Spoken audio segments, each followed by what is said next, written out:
Mate, I'm going to be honest with you. I'm staring down the barrel of a generational crash out this weekend. If JDM loses, I'm done. Turn the lights off, pack it up. Punch On's MMA officially enters the witness protection program. And it got me thinking, why the fuck do I keep doing this to myself? Why do I, a grown adult with a career, responsibilities, and a functioning brain, allegedly, keep emotionally attaching myself to the outcome of fistfights involving blokes who don't even know I exist? Why do I let this stupid sport grab me by the balls every Sunday morning like it owns me? Every time I swear I'm done, the next card drops and I'm back like a cooked little junkie chasing one more hit of maybe my guy wins this time. Why do I let these fighters ruin my entire fucking weekend? Ruin it so badly I spend the rest of my day wandering around the house like a divorced dad who forgot it was his weekend with the kids. So, before JDM potentially puts me in a coma this Sunday, I thought I'd take a beautiful little stroll down memory lane and remember every single time a UFC fighter traumatised me so badly I had to stare at the ceiling fan and reconsider every decision I've made since 2016. That's right. Today we're going through the top 10 fighters who ruined my weekend. 10 moments that broke me. 10 moments that cooked me. 10 moments where I genuinely considered messaging Dana White and asking for emotional compensation. So strap in, grab a beer, grab a tissue, grab whatever coping mechanism gets you through the day, because this is the Punch On's trauma list and we're diving straight into the pain. Hope you enjoy it. Punch On!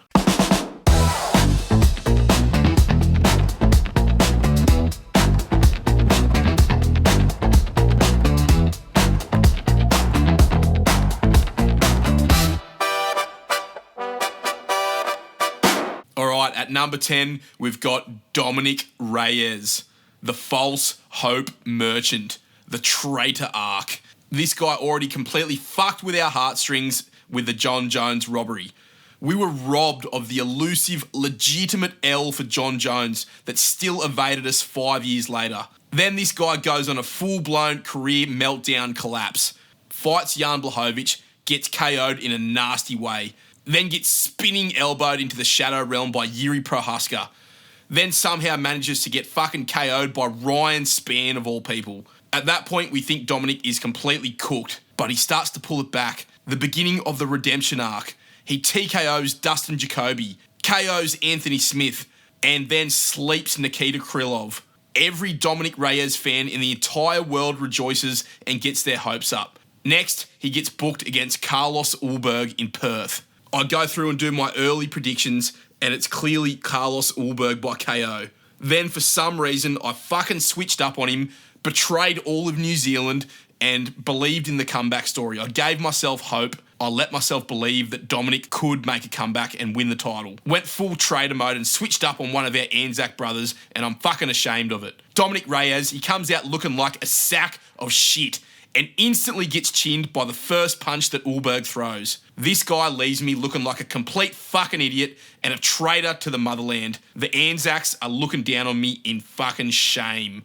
The community roasted me for it. So fuck Dominick Reyes for making me feel the feels and making me believe that this guy could make a comeback. Number 9, Ciryl Adesanya.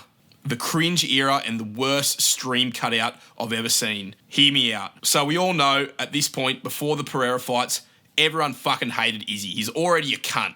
Even though he's Kiwi, supposedly, I fucking hated him. On the other hand, Alex Pereira, I love this guy on the come up. He's the first guy to ever TKO Izzy, Terminator mode, come back in the first fight, knocks him out.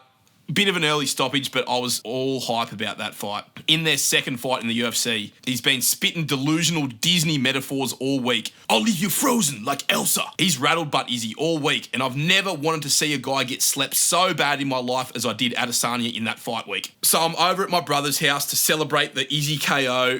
We were watching the fight on his TV. We were going absolutely nuts as Pereira starts hunting Izzy down, backs him up against the cage. He's about to land the kill shot, and suddenly the fucking stream cuts out. The totally legal, completely paid for stream that we were using, the reliable UFC Fight Pass stream, cuts out just as Pereira lands his knee to the body and he's about to kill Israel. Dana himself must have fucking DDoSed us that day. So we've got about 30 seconds of complete blackout. Me and my brother are wigging out. We just think we've just missed the best Pereira KO of all time. We reload the stream and Pereira is limp dead on the octagon floor. Izzy's firing his cringe arrows, screaming like a banshee, walking over to the side of the cage and mocking Alex's son in the crowd. It fucking sucked. I turned off the telly in disgust and stormed out of my brother's house. Look, later on, I've developed a bit of respect for Izzy in his absence, but this moment was one of the most rage-inducing moments I've ever had as a UFC fan. So fuck you, Dana, for cutting the stream, and fuck you, Izzy, for ruining a perfect moment. Number 8. Speaking of Pereira, this is the time he slept Yuri Prochazka 2 fights in a row. This one made me fucking sad, not angry. Yuri, as you guys know, if you've watched my video, is my favourite fighter of all time. The most pure representation of chaos and pain and violence and doom that we have ever had in the UFC. The most entertaining fighter of all time. Let's go for that. So their first fight, whatever. It's an early stoppage. Yuri gets hard done by. Pereira sinks him down with a left hook. And yeah, it felt like there was unfinished business. So I was okay with that one. I was cool with Alex getting the belt. That's fine. But the rematch destroyed my soul. The way that Yuri got clipped at the end of round 1, goes down with a couple of seconds to go. The horn sounds. Yuri's down on the floor in La La Land, arguing with the ref like, no, let's not go for that. Why you stop this fight? The ref's like, bro, stand up. You're all good. The round's just over. And Yuri's like, okay, let's go for that. He gets back up, goes to the stool, looking confused as fuck. Round 2 begins. Alex just lands the nuclear head kick within 10 seconds, breaks his toe on Yuri's skull. Herb lets it go on and lets Alex wail on his unconscious ass for about 5 minutes while the whole world screams, stop the fucking fight! Yeah, it was pretty brutal watching my favourite fighter get slept and then pounded on for a couple of minutes while the ref stood there going, oh, I wonder if he's okay. Fuck you, Herb Dean. Yeah, this one sucked, boys. This one felt like my dog died. I sat in a dark room feeling lost and empty for the rest of that day. Now, it wasn't so bad, and it's a bit further down the list because I do love Alex Pereira, but that one cut deep. The only guy to beat Yuri in the UFC, and let's hope we don't see it again. Number 7, Reinier de Ridder versus Brendan Allen, the fall from greatness. Fuck, man, this one actually hurt. Reinier de Ridder, this Giga Chad, he's mogging everyone. He comes over from one championship. He's destroying all the contenders at middleweight. And we think maybe we've finally got a guy who can challenge Khamzat. The entire UFC fan base got behind this guy after he TKO'd Bo Nickel. That was absolute poetry watching that. RDR, he's been active as fuck. He comes in, fights 5 times within like a year or so. He gets booked in a massive fight against Fluffy, and Fluffy pulls out like a rat. Fuck you, Fluffy. You fucked up this whole timeline. Brendan Allen steps in, way shitter matchup, but we all thought, hey, at least RDR gets a free win here. At this point, I just started the channel and I still hadn't hit a main event pick yet. I was desperate for a win in the main event, and you know what? I was thinking money for jam here, boys. I put a main event lock on RDR. I was that confident. There's no way this guy was going to lose to Brendan Allen. Easy money. Had him in all of my parlays. Bunch of coin riding on this guy to win. Let it ride because I knew RDR was the man. He was going to do it. He dominates Brendan Allen in round 1. I'm kicking back on the couch, already cracking a beer, feeling good. Next minute, he folds, crumples, and completely quits. The corner stops the fight. And now we have Brendan fucking Allen in the top 5 at middleweight. Dana's weekend was ruined as well. So RDR, we ain't on speaking terms right now. He can get fucked. Number 6.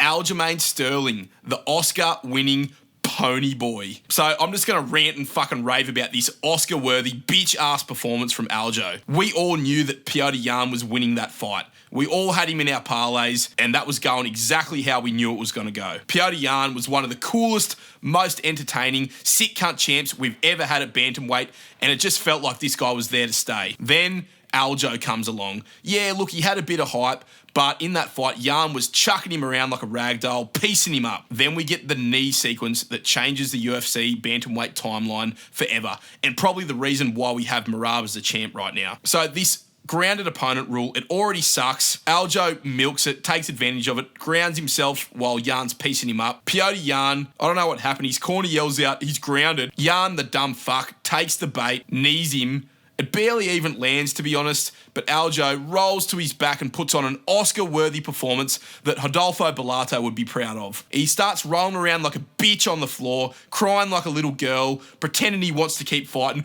but he can't. So the belt gets wrapped around him due to a DQ win that he did not deserve whatsoever. Aljo throws the belt on the ground after the decision gets read out like he doesn't even want it. Then 2 seconds later, he picks it up, takes it backstage and goes and starts partying with it. Complete bitch move from Aljo. Mate, go back and look at this UFC 259 card that was on.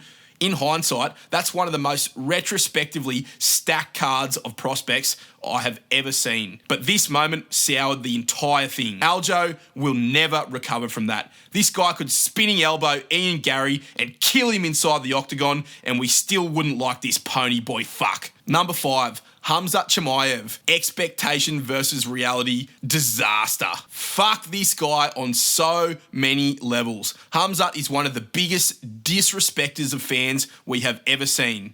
This guy misses weight on the reg, had 3 cancelled fights against Leon Edwards, and of course destroyed UFC 279 in the most cursed, cooked, doomed card of all time.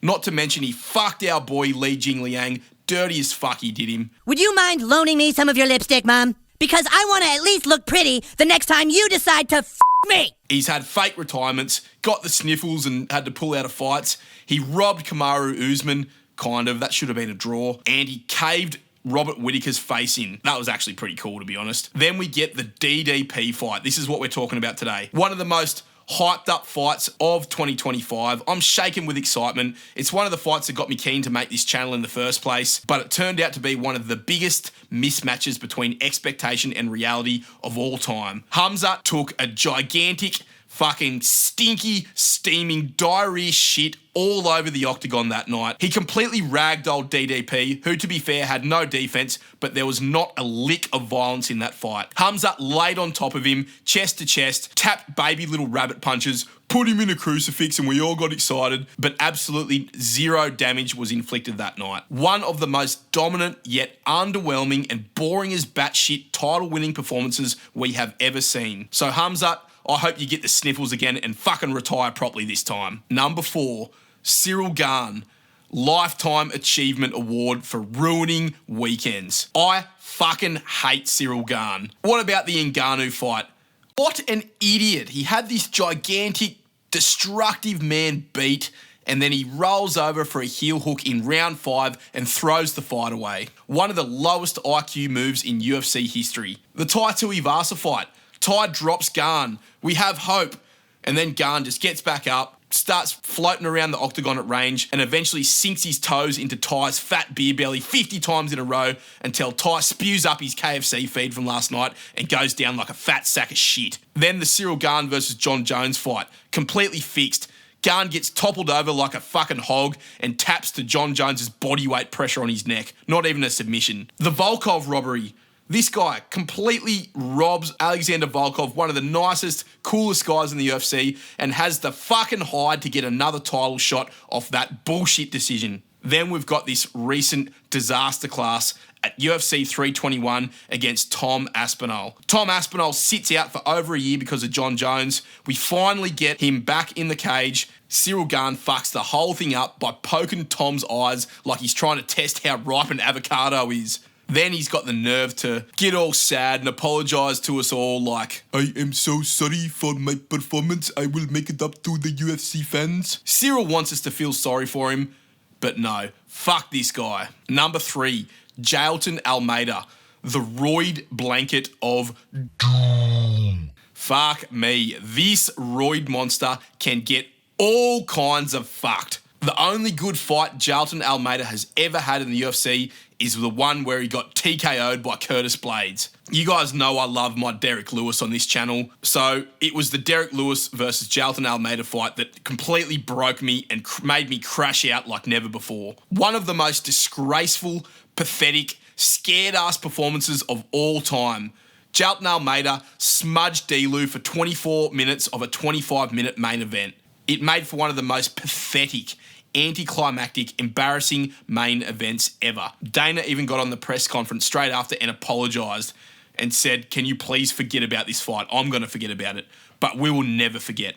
This motherfucker put me to sleep at 11 a.m. on a Sunday morning when I had fucking work to do. So thanks, Jailton, you boring fuck." Number 2, Ilia Topuria, the KO that broke the hearts of Australians everywhere. This one absolutely destroyed me. This one kind of includes the Islam KO, but I'm going to package them together. But the Ilia one, in my opinion, was way worse. Because at least against Islam, there was a few excuses. Volk looked like shit. He was fat. He was off the couch.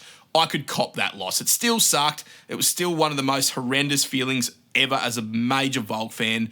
But yeah, at least I could cope about that and say, well, it was Volk off the couch. Not a big deal. But this Ilia one, oh boy, yeah, that one really hurt. Ilia, he was in Volk's head, mocking him all week like a smug James Bond villain. Cheeky upstart cunt, just roasted Volk all week. Had Volk in his old man Volk character, like, "Hey, keep your fucking hands off me belt, mate. You're not getting this. I'm going to fucking teach you a lesson." But Ilia, he channeled his inner McGregor, steals the belt. That pissed me off as well. Volk handled it like a boss, but yeah, at that point, I really wanted Volk to win this fight. But deep down, I kind of knew what was about to happen. The fight comes around. Round 1, Volk's looking sharp, throwing leg kicks, moving around the cage, busting up Ilia, started tagging him and landing a bit of visible damage. Then we get to round 2.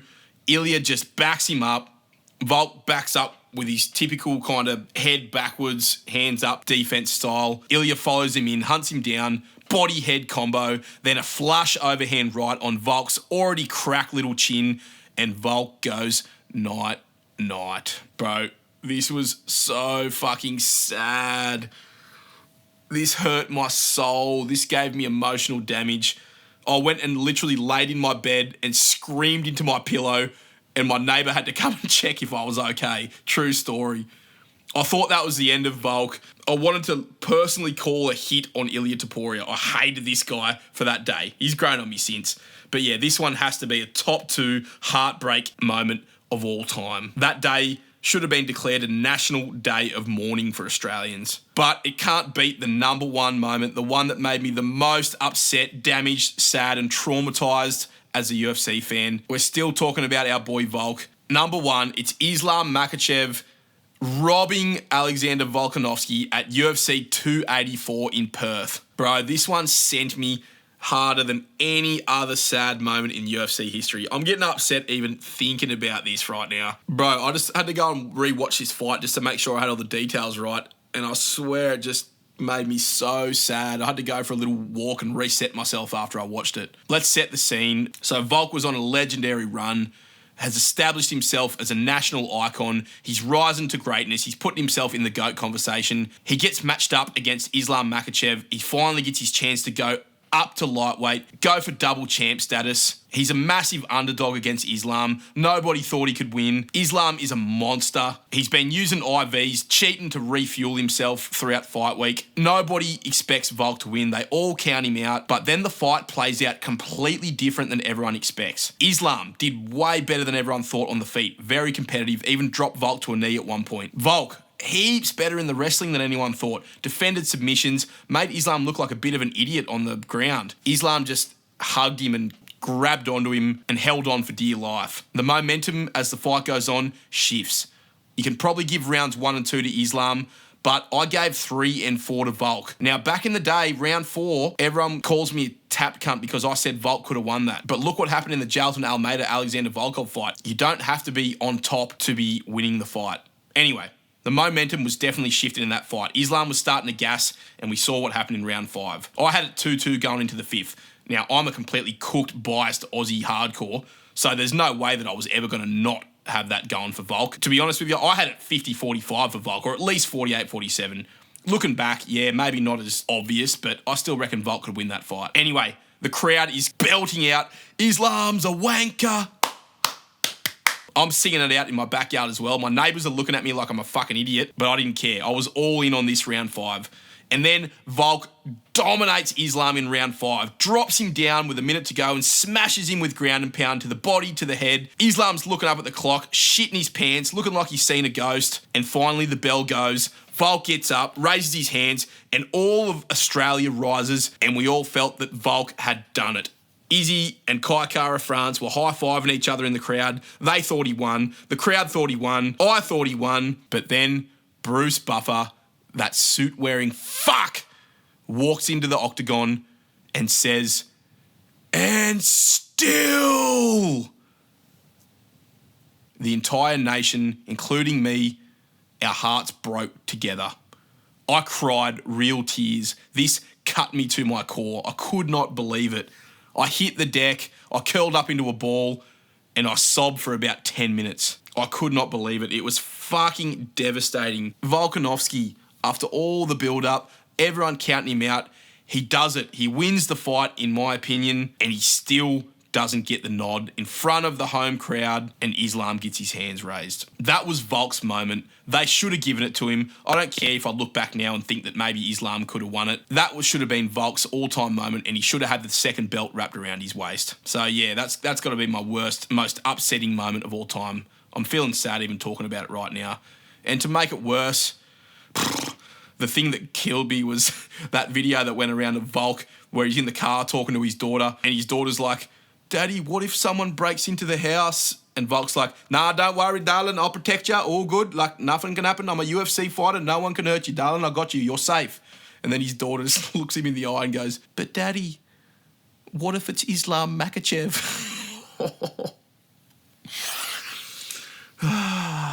Yeah, brutal, boys. Anyway, here's what it is.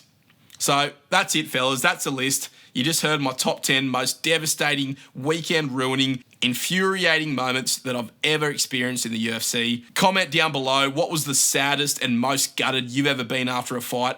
What fight or what fighter ruined your weekend? Yeah, like and subscribe. Share the video. Comment down below.